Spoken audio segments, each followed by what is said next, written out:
அனைத்துலக உயிரோடை தமிழ் வானொலி நேயர்கள் அனைவருக்கும் நமது வணக்கங்கள். அனைத்துலக உயிரோடை தமிழ் வானொலி தாயகம், தமிழகம், சர்வதேசம் சார்ந்த அரசியல் நிலவரங்கள், சமூக வளம், மருத்துவம் என்று பலதரப்பட்ட விடயங்களை காவி வரும் ஒரு ஊடகம். இன்றைய அரசியல் களத்திலே நாங்கள் தாயகத்திலிருந்து திருமிகு விக்னேஸ்வரன் மகாசேனன் அவர்களை அழைத்து வந்திருக்கிறோம். இவர் ஒரு அரசியல் ஆய்வாளர், பல்கலைக்கழக முதுமானி பட்டம் பெற்றவர். இன்று நாம் பேச உள்ள விடயம், பாரத தேசத்தினுடைய பிரதமர் இலங்கைக்கு ஒரு விஜயம் மேற்கொண்டிருந்தார். அந்த விஜயம் வளமையாக நாடுகளுக்கு இடையிலே ராஜதந்திர ரீதியான உறவுகள் வரும் பொழுது ராஜதந்திரிகள் அந்தந்த நாடுகளுக்கு விஜயம் செய்வது வளமை. பல ஒப்பந்தங்களை போடுவார்கள். அந்த வகையிலே திருமிகு நரேந்திர மோடி அவர்களும் இலங்கை சென்று காலங்காலமாக இந்தியன், அதாவது இந்திய எதிர்ப்பு வாதத்தை கட்டியெழுப்பிய ஜேவிபியினுடைய மறுபக்கமான என்பிபி, தேசிய மக்கள் கட்சி என்று சொல்லப்படுகின்ற அனுரகுமார அரசினுடைய பிரதிநிதிகளுடன் அவர் ஒரு பல ஒப்பந்தங்களை போட்டிருந்தார். அவர் வாகனத்தில் செல்லும் பொழுது கூட நான் எனது நண்பருடன் வாகனத்தில் சென்று கொண்டிருக்கின்றேன் என்று தனது எக்ஸ் தளத்தில் கூட பதிவு செய்திருந்தார். அந்த அளவுக்கு இந்தியா இலங்கையினுடைய உறவை வளர்க்கும் முயற்சியிலே இன்று பாரத தேசத்தினுடைய பிரதமரும் அவருடைய ராஜதந்திர மந்திரிகளும் முன்னெடுப்புகளை எடுத்து வருகின்றார்கள்.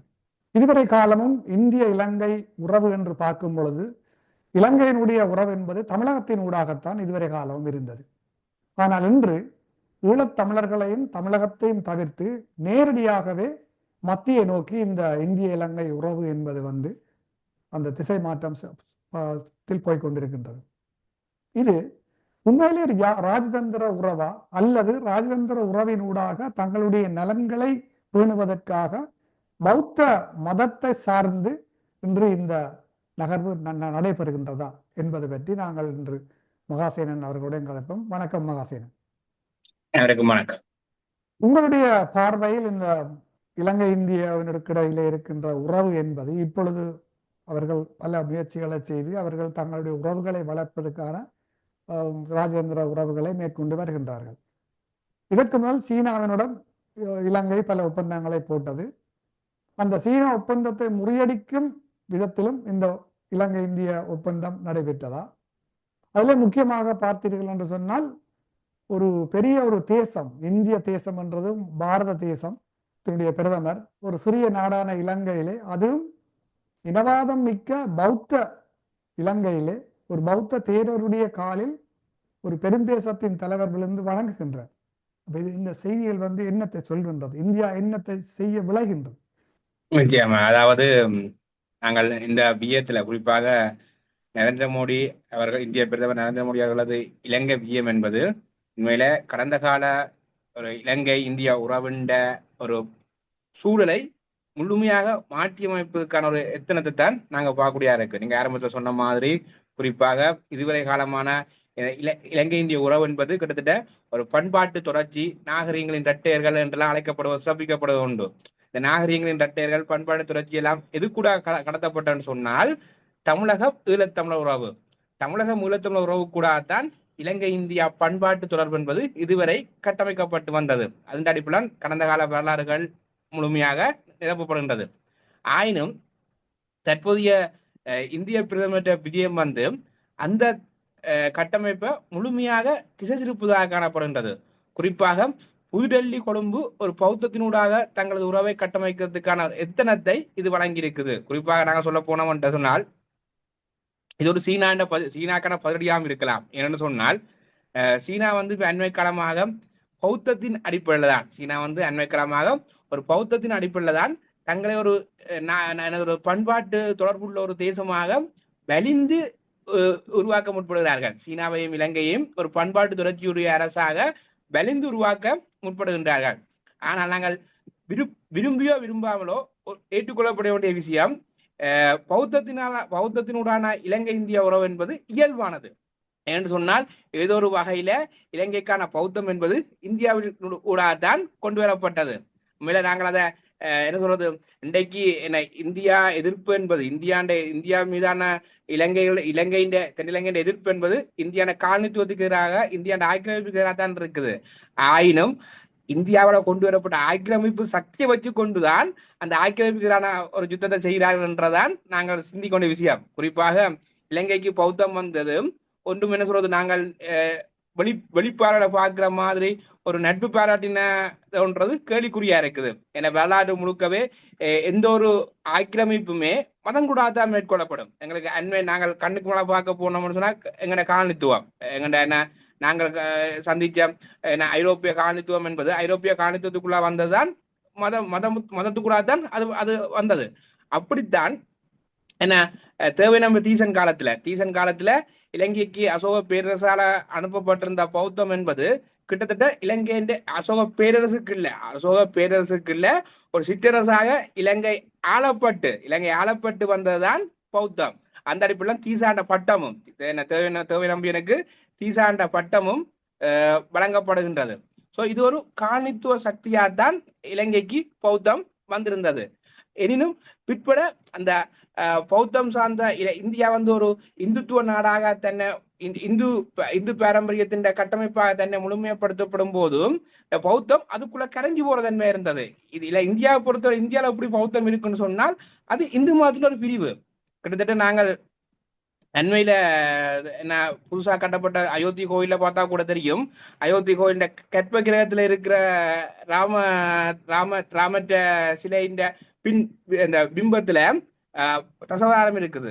தசவதாரத்து ஒரு அவதாரமாக கூட புத்த பகவான் சிலை இருக்கின்றது. சோ இந்தியாவை பொறுத்தவரை இந்தியாண்ட இந்து மதத்தை பொறுத்தவரை புத்தரை தங்களுடைய இந்து மதத்தின் ஒரு பிரிவாக, இந்து மதத்தின் ஒரு அவதார புருஷராகவும் இந்து மதத்துக்கு ஒரு கூறாகவும் தான் ஏற்றுக்கொள்ற மரபு ஒன்றும் இருக்குது.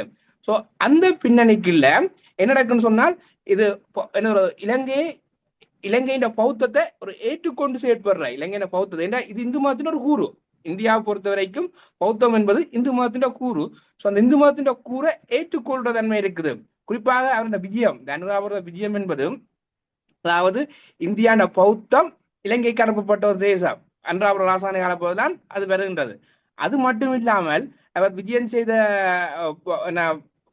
புனித புத்த மகாபோதி மரம் என்பது இந்தியாவிலிருந்து கொண்டுவரப்பட்டது.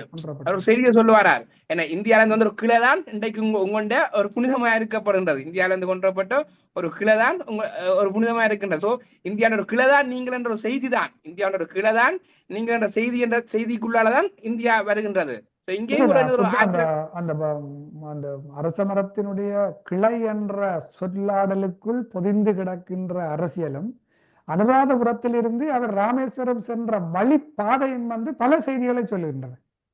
கிட்டத்தட்ட இது என்ன சொல்றது, இந்த அரசியல் முழுக்கவே வட இந்திய அரசியலுக்குள்ளான் இருக்குது. நாங்கள் இதுக்குள்ள இன்னொரு பெரிய குழப்பம் சொன்னா நாங்கள் தமிழகத்திற்கான வருகை பார்க்க முடியாது. ஏன்னு சொன்னால் இதுல என்ன தமிழகத்தின் வருகைக்கு அப்பால் இதுல ராம வழித்தடம் தான் பார்க்கப்படுகின்றது. ராம வழித்தடம் என்பது ராமரை மையப்படுத்திய அரசியல் என்பது வட இந்திய அரசியல். நாங்கள் அதில் தெளிவா இருக்கணும்.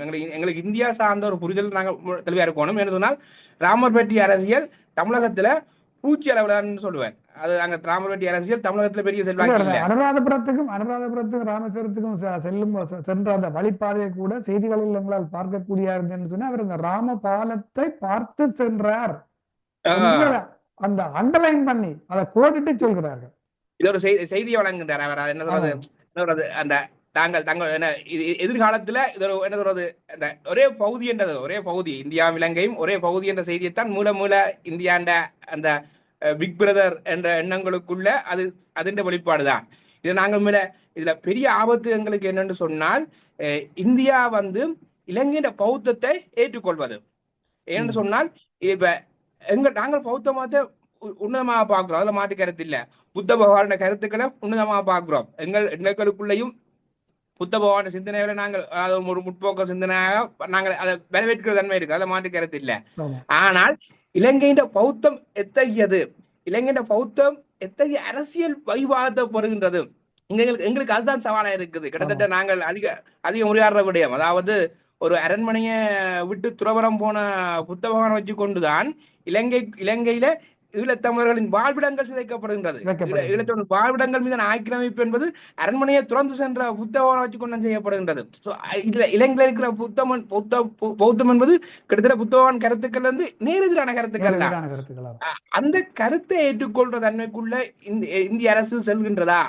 கிட்டத்தட்ட ஒரு இந்திய பிரதமர் ஒரு என்ன சொல்றது, புத்த பிக்கு ஒருத்தட்ட காலில் விழுவது, இலங்கையை சேர்ந்த புத்த பிக்குண்ட காலில் விழுவது என்பது, ஆசீர்வாதம் பெற விழுவது என்பது கிட்டத்தட்ட இலங்கையின பௌத்தத்தை ஏற்றுக்கொள்ற செயல். இந்த பௌத்தத்தை ஏற்றுக்கொள்வது என்பது ஒரு முரணான பார்வையாத்தான் இருக்கின்றது. என்று சொன்னால் இலங்கையில் இருப்பது பௌத்தமா என்ற ஒரு பெரிய ஆராய்ச்சி இருக்க கிட்டத்தட்ட நான் பௌத்த அரசியல் பற்றி படிக்கும் போது கூட இது நாங்க சொல்ற கருத்து இல்லை, இலங்கையின் சிங்கள மரபுக்குள்ள இருந்து வந்து எழுத்தாளர்களே, இப்ப நாங்கள் ஒரு மாதத்துக்குள்ள இறந்து போன ஞானத் உபயசேகரெல்லாம் இதை பற்றி அதிகம் சொல்லி இருக்கிறார். அதாவது இளைஞன பௌத்த அரசியல், இளைஞன கட்டுக்கதலுக்குள்ளால இப்படி இளைஞன பௌத்த அரசியல் இளைஞன வன்முறையை விதைச்சிருக்குது, இளைஞன பௌத்த அரசியல் வன்முறை விதைச்சிருக்கின்ற செய்தி எல்லாம் சொல்லப்பட்டிருக்குது. சோ இந்த வன்முறை அரசியலை இந்தியா ஏற்றுக்கொள்கின்றது என்ற செய்தியைத்தான் என்ன செய்யப்பட்டிருக்கிறது, இந்த அனுதாபத்தை நோக்கிய வியமும் அனுதாபுரத்துல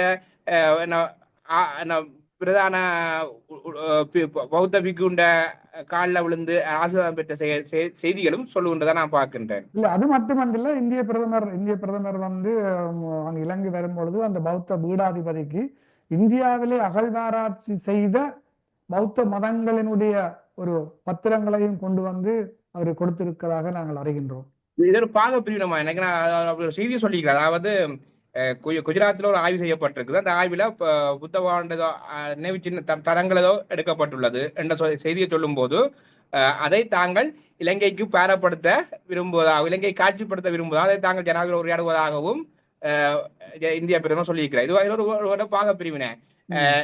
இந்திய அரசுக்குள்ள நாங்கள் இந்துத்துவ அரசை செய்கிறோம், இந்துத்துவ ஒரு மரபை பேணுறோம், இலங்கை அரசுக்குள்ள நீங்க பௌத்த மரபை பேணுங்க என்று சொல்லி ஒரு பாக பிரிவினையான உரையாடலை தான் நாங்க பார்க்கக்கூடியா இருக்கு. ஏன்னு சொன்னால் இன்றைக்கு வந்து இங்க வந்து அதாவது குஜராத்ல கண்டுபிடிக்கப்பட்ட பௌத்த சின்னத்தை இந்தியாவுக்கு வழங்க தயாரா இருக்க என்று சொல்ற இந்திய பிரதமர், இந்தியா என்ன நடக்குது பௌத்தத்துக்கு, நாங்க அதான் தேட வேண்டிய தேவை இருக்குது. குறிப்பாக நாங்க உரையாடுற இந்த கணத்துல கூட இந்தியாண்ட பௌத்தகாயா பிரதேசத்துல, இந்தியாண்ட பீகார் பகுதியில இருக்கிற பௌத்தகாயா, அதாவது புத்தர் இது என்ன ஞானஸ்தானம் பெற்ற அந்த போதி மரத்தின் பிரதான மரம் இருக்கின்ற பௌத்தகாயால, பௌத்தகாயா வந்து என்ன இது இந்து மதத்துக்கும் பௌத்தத்துக்கும் பொதுவான ஒரு அடையாளமாகத்தான் இந்தியால இருக்குது. அதுலயும் பௌத்தகாயா ஆதிக்கம் செலுத்துற யாருன்னு பார்த்தால் அது இந்துக்கள் தான். கிட்டத்தட்ட 10 மெம்பர்ஸ் அந்த அமைப்புல அந்த சபையில இருப்பினும், சபையில 5 சொல்லி சமமா இருந்தாலும் அது தொடர்ச்சியாக தலைமைத்துவம் யார்கிட்ட போகும்னு சொன்னால் இந்து மதத்திடம் தலைமைத்துவம் போகும். சோ அதுக்கு எதிராக, அந்த சட்டத்துக்கு எதிராக பௌத்த பிக்குகள் சமகாலத்துல போராடி கொண்டிருக்கிறான். அப்படி போராடி கொண்டிருக்கிற சூழல்ல தான் என்ன இந்தியாண்ட பிரதமர் போய், அதாவது இந்தியாவில கண்டுபிடிக்கப்பட்ட பௌத்த சின்னங்களை இலங்கைக்கு பேரப்படுத்த விரும்புகிறார் என்றால் இது ஒரு செய்தி என்று சொன்னால் பௌத்தத்தின் அடையாளமா நீங்கள் இருங்கோ. ஏன்னு சொன்னால் மகாவம்சம் கருத்தை தான் சொல்லி இருக்குது. புத்தரால் ஆசீர்வதிக்கப்பட்ட ஒரு ப்ரொமிஸ் லேண்டாகத்தான் இலங்கை சொல்லுகின்றது. அந்த மனநிலை இலங்கை தென்னிலங்கை இயங்குகின்ற சூழல்ல இலங்கை ஒரு பௌத்த தேசமாக அங்கீகரிக்கிற, இலங்கையை பௌத்த தேசமாக அடையாளப்படுத்துகிற ஒரு செயற்பாட்டுக்குள்ளதான் இந்தியாண்ட இந்த விதியன் நகர்ந்துள்ளது என்பதான் ஆகல ஒரு துர்ப்பாக்கியமான செயலாக நான் பார்க்கிறேன். இந்த பிஜேபியினுடைய இந்த நகர்வு RSS சிந்தனைவாதமாக இருக்கும் நினைக்கின்றீர்களா? இதுல நீங்க ஆரம்பத்துல சொன்ன ஒரு விஷயம் எனக்கு அதுல நான் குறிப்பிட யோசிச்சேன். என்ன சொன்னால், நண்பனுடன் பயணிக்கிறேன்னு சொல்லி இந்திய பிரதமர் போட்ட ட்வீட், உண்மையில அது நண்பனாக ஏற்றுக்கொண்டுள்ளார்களா என்றதுலே பெரிய சந்தேகம் இருக்கு. ஏன்னு சொன்னால், நண்பனை பார்க்க போற இடத்துல நண்பன் வீட்டை போய் நான் என்னுடைய பாதுகாப்பு அணியுடன் என்ன நண்பனை பார்க்க போக மாட்டேன். நண்பனான்னு சொன்னா, நான் நண்பனை தான் சந்திக்க போறேன்னு சொன்னால் நண்பன் மீது நம்பிக்கை இருக்கும், நண்பன் எனக்கு பாதுகாப்பு படிப்பான உத்தரவாதத்துல தான் நான் செல்வேன். ஆனால் இந்திய பிரதமர் இலங்கைக்கு வந்த போதும், அதாவது இலங்கையின் பாதுகாப்பு படைகள் அவருக்கான அணிவகுப்பு செய்யும் போது பாதுகாப்பு படைக்கு முன்னுக்கும் பின்னுக்கும் இந்தியாண்ட பாதுகாப்பு துறை தான், அதாவது இந்திய பிரதமர் மோடியுடைய பாதுகாப்புத்துறை தான் ரெண்டு பக்கமும் வரப்பட்டிருந்தது. இல்ல அதுல நீங்க முக்கியமாக கவனித்தீர்கள் சொன்னால் இந்த இது திரும்ப நரேந்திர மோடி அவர்களுக்கு 4வது விஜயம்.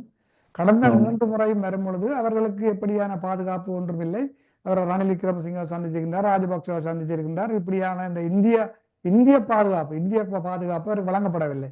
இதுதான் முதன் முறையாக இலங்கைக்கு வந்த பொழுது இந்திய பாதுகாப்பு துறையினூடாக ஒரு இந்திய பிரதமருக்கு மிகவும் உருக்கமான ஒரு பாதுகாப்பு வழங்கப்பட்டுள்ளது. நிச்சயமா என்ன சொன்னால் இந்த விஜயம் நாங்கள் அதிக அளவுல ஒரு இந்தியாவை இலங்கை அரசாங்கம் தேசிய மக்கள் சக்தி அரசாங்கம் கையாண்டுள்ளதுன்றதான் நான் கூட புரிஞ்சு கொள்ளக்கூடியதா இருக்குது. ஏன்னு சொன்னால் கிட்டத்தட்ட இந்த ஆரம்பத்துல சொல்ல வேண்டிய விஷயம் உண்டு. என்னன்னு சொன்னால் இந்த எப்படி பௌத்தத்துக்கு முக்கியத்துவம் சொல்ல, அதாவது இப்ப இந்தியாண்ட உள்ளக அரசியலை பொறுத்த வரைக்கும் இந்தியா இந்துத்துவம் இந்து மதத்தை மேன்மைப்படுத்துற ஒரு அரசு. ஆனால் இந்தியாவுக்கு வெளியே, இந்தியா எல்லைப்புறத்துக்கு வெளியே இந்தியாண்ட வெளியுறவு கொள்கையில இந்துத்துவம் பெரிய அளவுல செல்வாக்கு செலுத்துவதில்லை. இந்தியா வெளியுறவு கொள்கை என்றது பௌத்தத்திலாலையும் காந்தி போன்ற அஹிம்சை என்ற சாந்தி சொப்போனர் என்ற அடிப்படையில புத்தரையும் காந்தியை முன்னப்படுத்துகிற ஒழுங்குதான் காணப்படுகின்றது. ஆனால் ஈழத்தமிழர் இன்று வரை ஒரு சின்ன நப்பாசை இருக்குது. என்ன, ஈழத்தமிழர்கள் இந்த மதத்தினூடாக தாங்கள் ஏதோ ஒரு குறைந்த அளவு ஒரு பாதுகாப்பு பெற்றுக் கொள்ளலாமான்னு சொல்லி அந்த ஒரு நகர்வு திருகோணமலை நகர்த்தப்பட்டிருந்தது. உண்மையில இந்த விஜயம் இந்திய பிரதமர் விஜயம் திருகோணமலை மையப்படுத்தி எடுத்து 7 ஒப்பந்தங்களுக்குள்ள ஒரு 5 ஒப்பந்தங்களுக்கு மேல திருகோணமலை மையப்படுத்தியது. அந்த 7 ஒப்பந்தத்திலையும் அதுல முக்கியமாக ஒரு இடத்துல கிழக்கு மாகாணம் தொடர்பான புரிந்துணர்வு உடன்படிக்கை கூட போடப்பட்டுள்ளது. கிழக்கு மாகாணம் மையப்படுத்தி ஒப்பந்தாங்க. ஆனா கிழக்கு மாகாணத்துக்கு செல்லவில்லை.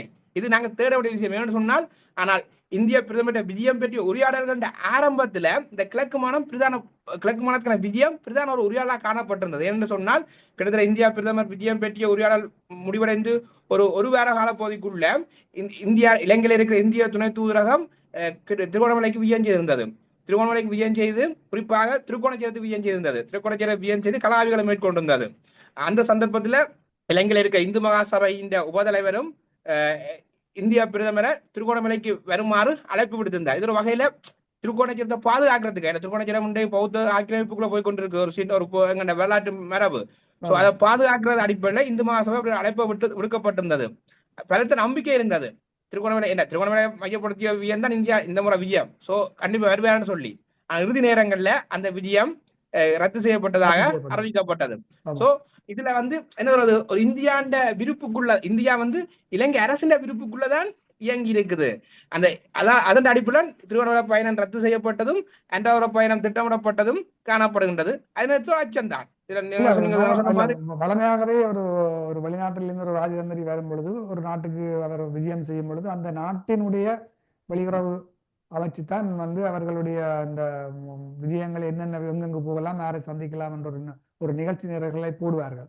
அதுல இன்னொரு முக்கியமான விடயத்தை பார்க்கணும்னா, போராட்ட காலங்களிலே சமர்கள் நடந்த காலங்களிலே எத்தனையோ 100க்கும் மேற்பட்ட தமிழ் கோயில்கள், சைவ கோயில்கள் அழிக்கப்பட்டது.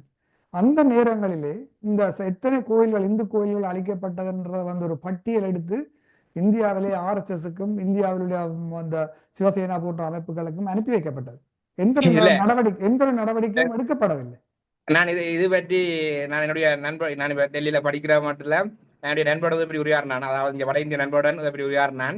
சோ அதாவது எங்களுடைய இருக்கிற ஒரு மாயை, அதாவது என்ன, இந்திய தற்போதைய அரசு பாரதிய ஜனதா கட்சி அரசாங்கம் ஒரு இந்துத்துவ அரசு. சோ இந்துத்துவ அரசு என்ற அடிப்படையில் இந்து பண்பாட்டை பாதுகாக்கிறதுக்கு முன்னுக்கு நிற்கும் என்ற ஒரு எண்ணங்கள் எங்கள்கிட்ட இருக்குது என செய்திகளுக்கு கூடாக. ஸோ இதை பற்றி நான் என்னுடைய வட இந்திய நண்பருடன் உரையாடும் போது எனக்கு அது குறிப்பாக என்னுடைய நண்பன் காசி, வாரணாசியை சேர்ந்தவர். ஸோ எனக்கு அந்த நண்பன் சொன்ன விஷயம், இது பிரம்மை, இது ஒரு மாயை உருவாக்கப்படுகின்றது என்றால் இந்து வாக்குகளை மையப்படுத்திக் கொண்டு இத்தகைய மாயை உருவாக்கப்படுகின்றது. ஆயினும் காசியிலேயே வாரணாசியிலேயே எத்தனையோ கோயில்கள் பாரதிய ஜனதா கட்சி இந்த அரசாங்க கால பகுதியில அழிக்கப்பட்டிருக்குது, அபிவிருத்தியம் என்ற ஒரு போர்வையில. ஆனா உலகத்துக்கும் தன்னை ஒரு இந்துத்துவ அரசாக அடையாளப்படுத்துற அரசு அபிவிருத்தி என்ற போர்வையில பல கோயில் அழிக்கப்பட்டிருக்குது. சோ அவர்களுக்கு இது விஷயம் இல்லை. என்ன பொறுத்த தங்களுடைய நலன்கள் என்ற ஒன்றுக்குள்ள வரும்போது இந்து சார்ந்த இந்து பாரம்பரியங்கள், இந்து பண்பாடு அழிக்கப்படுறதுல அவர்களுக்கு முக்கியம் இல்லை. அவர்கள் வாக்குக்காக வாக்குக்காக அந்த இந்து இந்து ஒன்றை பயன்படுத்துகின்றார்கள் ஒழிய செயற்பாட்டு பொறியில அவர்கள் எந்த அளவுக்கு அந்த இந்து பண்பாட்டை இந்து மதத்தை பாதுகாக்கிறார்கள் என்பதில் கேள்விக்குறி என்பதுதான் என் நண்பன் சொல்லியிருந்தார். சோ அதைத்தான் நான் இலங்கையிலையும் பார்க்கிறேன். தங்களுடைய வாக்கு சேகரிக்கிற களத்துக்குள்ளேயே இந்து பண்பாட்டு இந்து ஆலயங்கள் மீதான ஒரு கரசனையற்று அபிவிருத்தியின் அடிப்படையில் ஆலயங்கள் அளிக்கும் போதும் இது இந்தியா இன்னொரு அரசு, இந்த அரசின் நலனைத்தான் அவர்கள் கூட எதிர்பார்ப்பார்கள். அந்த வகையில இந்த அரசு இந்த இந்திய பிரதமர் விஜயமும் நலன்களுக்குள்ள இந்தியாண்ட நலனுக்குள்ளதான் பயணிக்கப்பட்டிருக்குது. அந்த நலனுக்குள்ள பயணிக்கும் போதும் இந்த உள்ளக பிரச்சனைகளுக்குள்ள அவர்கள் தங்களை தவிர்த்துக் கொள்ற நிலைமைதான் காணப்படும் நினைக்கிறேன். இல்ல இப்ப இந்திய பிரதமரை பாத்தீங்கன்னு சொன்னா இப்ப வந்த நேரத்தில் கூட வந்து இப்ப தற்காலமாக பெரிய அளவிலே பேசப்பட்டு பிரச்சனைகள் ஓடிக்கொண்டிருக்கிற ஈழத்தமிழர்கள் தென்னிந்திய தமிழர்களுடைய மீனவ பிரச்சனை கூட தீர்த்து வைக்கப்படவில்லை. இலங்கை இந்திய ஒப்பந்தத்தையே நீத்து போக செய்த என்பிபியுடன் தான் வந்து கலைத்து விட்டு சென்றிருக்கிறார். ஈழத்தமிழருக்கு என்ன தீர்வு கொடுக்கணும் என்றதில் கூட ஒரு வார்த்தை பேசப்படவில்லை. இல்ல இது வந்து கிட்டத்தட்ட உண்மையில ஈழத்தமிழருக்கு இந்திய பிரதமர் விஜயம் பூஜ்ய விளைவு. அதுல எந்த விதமான ஒரு நாங்க எதிர்பார்த்த அளவுக்கு எந்தவித தாக்கங்களுமே இல்லை. அது உண்மை. அது எங்களுக்கு மட்டும் இல்ல. நான் என்னுடைய ஆசிரியர் ஆடும்போது ஆசிரியர் சொன்ன விஷயம் இதுல இந்தியாவுக்கும் ஒரு பூஜ்ய விளைவு நான் எதிர்பார்க்கிறேன். ஏனென்று சொன்னால் கிட்டத்தட்ட எங்கட நாட்டின் ஒரு மரபு ஒப்பந்தங்கள் ஒப்பந்தங்கள் அமுலாக்கம் என்பது கேள்விக்குறி. கிட்டத்தட்ட 1987 ஆண்டு இலங்கை இந்திய ஒப்பந்தம் என்பது வெளியால 13ஆம் திருத்தம் மாகாண சபை என்று இருந்தாலும் அது இந்திய இலங்கை ஒப்பந்தம் என்பது இந்தியாவில பாதுகாப்பு சார்ந்தது. அந்த பாதுகாப்பு ஒப்பந்தம் இருக்கத்தக்கனதான் சீனா வந்து இலங்கைக்குள்ள வரக்கூடிய ஒரு சூழல் காணப்படுகின்றது. 1987 ஆண்டு ஒப்பந்தம் இன்றைக்கு 30 ஆண்டுகள் ஆகியும் நடைமுறைப்படுத்தாத சூழல்லாம் இலங்கை அரசு கொண்டு வருது. சோ ஒப்பந்தங்கள் எழுதலாம், அதான் உண்மை. ஒப்பந்தங்கள் எழுதலாம், அதை நடைமுறைப்படுத்துறதுன்றது இலங்கை அரசின் கையில இருக்குது. கிட்டத்தட்ட அண்மைய உதாரணமா நாங்கள் பார்க்குமா இருந்தா கிட்டத்தட்ட மேற்கு கொள்கலன் முனையம், கொழும்பு மேற்கு கொள்கலன் முனையம் 2015-19 தேசிய அரசாங்க காலப்பகுதியில இந்தியாவுக்கு ஒப்படைக்கப்பட்டது. அதுக்கு பிறகு வந்த கோத்தபாய ராஜபக்ச அரசாங்கம் செஞ்சுன்னு சொன்னால் மேற்கு கொள்கலன் முனையத்திலிருந்து இந்தியாவை வெளியேற்றி இருந்துச்சு. வெளியிட்டு பிறகு கிழக்கு கொள்கலன் முனையத்தை கொடுத்திருந்தது. சோ இந்த முரண்பாட்டு தன்மை, அதாவது ஒப்பந்தங்கள் எழுதப்படலாம், ஆனா ஒப்பந்தங்கள நடைமுறை என்பது கேள்விக்குறி. இப்ப நான் நினைக்கிறேன் பலரும் இந்தியாண்ட செய்தி பரப்புகளையும் பார்க்கும்போது சில இந்தியாண்ட ராஜேந்திர மட்டத்திலையும் சில உரையாடல்கள் எப்படி இருக்குன்னு சொன்னால் இந்தியா வெற்றி பெற்று விட்டது. சீனாவை இலங்கையில கட்டுப்படுத்துற அளவுக்கான ஒப்பந்தங்கள், குறிப்பா பாதுகாப்பு ஒப்பந்தங்கள் எல்லாம் மேற்கொள்ளப்பட்டு இந்தியா ஒரு பலமான ஒரு ஒப்பந்தங்களை மேற்கொள்ளப்பட்டு இந்தியாண்ட வெற்றியாக ஆனால் நடைமுறை, அதாவது உண்மையில இந்த உரையாடல்கள் இந்தியா ராஜேந்திர மட்டத்துல ஒரு நடைமுறை இலங்கை வெற்றி நடைமுறைத்தன்மை சார்ந்து எந்த அளவுக்கு புரிதல் இருக்குன்ற கேள்வித்தான் ஏற்படுத்தது.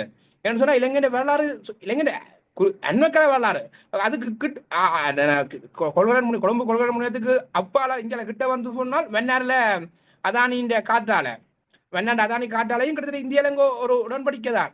சோ அந்த உடன்படிக்கையின் விளைவு என்ன? இன்றைக்கு அதானி அந்த காற்றாலை இருந்து வெளியேறிட்டார். சோ இந்த சூழல்கள்ல இல்ல காற்றாலை விடயத்துல இந்த முறை பிரதமர் இந்திய பிரதமர் வந்த பொழுது கூட அந்த காற்றாலை விடயம் சம்பந்தமாக இந்த தீர்வு எட்டப்படவில்லை என்றுதான் நாங்கள் அறிந்தோம். இல்ல அதான் உண்மையில பல விடயங்கள்ல இந்த இந்தியா பிரதமர் விஜயத்துல பல விடயங்கள்ல இந்தியா பிரதமர் இலங்கைக்கு அனுசரிச்சு போயிருக்கிறார். இலங்கை அரசாங்கத்துக்கு, தேசிய மக்கள் சக்தி அரசாங்கத்துக்கு நோகக்கூடாது, தேசிய மக்கள் சக்தி அரசாங்கத்துக்கு ஒரு நெருக்கடி வந்துடக்கூடாது என்ற அடிப்படையில தான் உண்மையில அனுசரிச்சுதான் போயிருக்கிறார். பெரிய நெருக்கடி இல்லை. நிறைவு செய்கின்ற நேரம் நெருங்குகின்றபடியால் மிக சுருக்கமாக உங்களிடம் ஒரு கேள்வி உண்டு.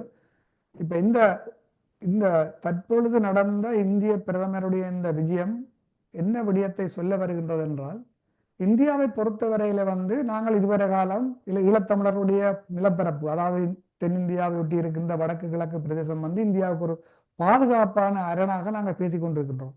ஆனா இப்பொழுது சூழலை பார்த்தால் ஈழத்தமிழர்கள் இந்தியாவுக்கு ஒரு தேவையற்றவர்களாகத்தான் தெரிகின்றது ஒன்று. ரெண்டாவது வந்து இன்று உலகத்திலே நகர்கின்ற இந்த பொருளாதார நாடுகளுக்கு இடையிலான உறவுகளின் நிலப்பாட்டை பார்த்தீர்கள் என்றால் சீனாவும் இந்தியாவும் ஒரு நெருக்கமான நிலைக்கு வருகின்றது மாதிரி ஒரு சமிஞ்சை ஏற்படுகின்றது இல்ல? உண்மை. அதுல புரிஞ்சுள்ள தேவை இருக்கு. சீனா சார்ந்து என்னன்னு சொன்னால் இதுக்குள்ள சீனா சில விட்டு கொடுப்போடன், ஏன்னா சீனாவை பொறுத்த வரைக்கும் தேசிய மக்கள் சக்தி அரசாங்கம் என்பது என்ற புள்ள. சோ என்ற புள்ள கடைசி வரை தாயை விட்டு போகாது என்று தெரியும். ஸோ அந்த அடிப்படையில் தான் இந்த ஒப்பந்தங்களுக்குள்ளேயும் அனுசரித்து போற தன்மை. என்னோட சொன்னால் இன்றைக்கு அமெரிக்கா எதிர் சீனாண்ட வர்த்தக போருக்குள்ள, அது அமெரிக்கா எதிர் சீனா இல்ல, அமெரிக்கா எதிர் உலகம் தான். அமெரிக்கான வர்த்தக போர்ன்றது அமெரிக்கா எதிர் உலகம், சீனா பிரதான காரணி. ஸோ இந்த வர்த்தக போருக்குள்ள தங்களை தக்க வைத்துக் கொள்றதுக்காக எதிரணிகள் கூட்டுச்சேர்ந்த தேவை இருக்குது. ஸோ ஒரு ராஜேந்திர மட்டத்துக்குள்ளால சீனா இந்தியா என்பது ஒரு நெருங்கி செல்ல வேண்டிய தேவைப்பாடுகள் இருக்குது. அதுக்கான களம் இலங்கையாக அமையலாம். இலங்கை புவிசார் அரசியல் முக்கியத்துவத்தின் அடிப்படையிலையும் இந்தியா இலங்கை சீனாவுக்கு இருக்கிற உறவுகளின் அடிப்படையிலையும் இந்த இந்தியா சீனாவுக்கான ஒரு மத்தியஸ்தத்தை இலங்கை வழங்கக்கூடிய சூழல்லாம் இருக்குது. அதுக்கான ஒரு எடுகோளான், அதுக்கான ஒரு முன் முயற்சியை தான் இந்த சீனாவுடன் இணங்கி போகக்கூடிய ஒரு அரசு இந்தியாவுக்கு முழுமையாக ஒரு இணங்கி போற ஒரு போக்க வெளிப்படுத்தக்கூடியதா இருக்குது. நல்லது மகாசேனன், நாங்கள் இன்றைக்கு இந்திய பிரதமருடைய விஜயம் சம்பந்தமாக நாங்கள் ஒரு வித்தியாசமான கோணத்தில் இந்த இவருடைய ராஜதந்திர உறவு என்பதை அரசியல் நலன்கள் சார்ந்து அப்பாற்பட்டு இந்தியா தமிழகம் ஈழத்தமிழர்களை தவிர்த்து நேரடியாக வடக்கில் இருந்து மதம் சார்ந்து இலங்கையை அணைக்கிறதுக்கு, தங்களுடன் சேர்த்து கட்டி அணைக்கிறதுக்கு முயற்சி செய்கின்றதா என்பது பற்றி ஒரு ஆய்வுண்டை சேர்ந்தோம். இது நிச்சயமாக மக்களுக்கு போய் சேர வேண்டும். மக்கள் இந்த நிலைகளை இப்பொழுது நடைபெறுகின்ற உலக நடப்புகள், உலகிலேயே நகர்கின்ற இந்த பொருளாதார ரீதியாக மட்டுமல்ல, இந்த நாடுகளுக்குள்ள உறவுகள் எப்படியான விதத்திலே நகர்கின்றது என்பது பற்றி நாங்கள் ஒரு பிரியோசனமான விஷயத்தை கொண்டு வந்திருக்கின்றோம் என்று நம்புகின்றேன். மகாசேனன், இந்த நேரத்தை ஒதுக்கி நீங்கள் எங்களுடன் இந்த நேர்காணலில் கலந்து கொண்டதற்கு நாங்கள் நன்றிகளை தெரிவித்துக் கொண்டோம். நன்றி, வணக்கம். நன்றி, நன்றி. எமது பார்வையாளர்களுக்கு வணக்கம்.